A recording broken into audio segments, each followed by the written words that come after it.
సంతనూతలపాడు మండలంలో టపా చెట్టు వద్ద వీసీకే పార్టీ నియోజకవర్గ సమావేశం నిర్వహించారు. ఈ సమావేశంలో వీసీకే పార్టీ రాష్ట్ర అధ్యక్షుడు శ్రీ ఎన్.జె. విద్యాసాగర్ గారు మాట్లాడుతూ ఆంధ్ర రాష్ట్రంలో కూడా వీసీకే పార్టీని బలోపేతం చేస్తాం. వీసీకే పార్టీ అధికారంలోకి వస్తుంది. ఈ సందర్భంగా దళిత బహుజనులు పార్టీలో చేరే విధంగా చూడాలి.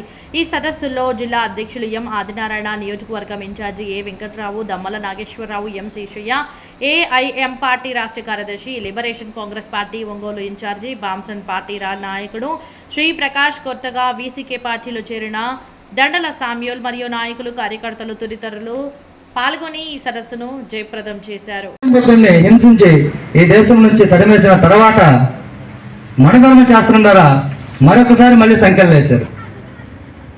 ఆ సంఖ్యల నుంచి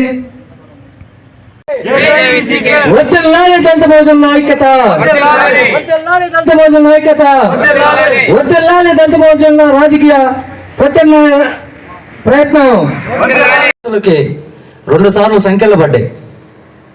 ద్రవిడ జాతిగా ఉండే మనకి 2 సార్లు సంఖ్యలు పడ్డాయి. ఒకటి మొట్టమొదటిసారిగా చాతుర్వర్ణ సిద్ధాంతం ద్వారా పడింది.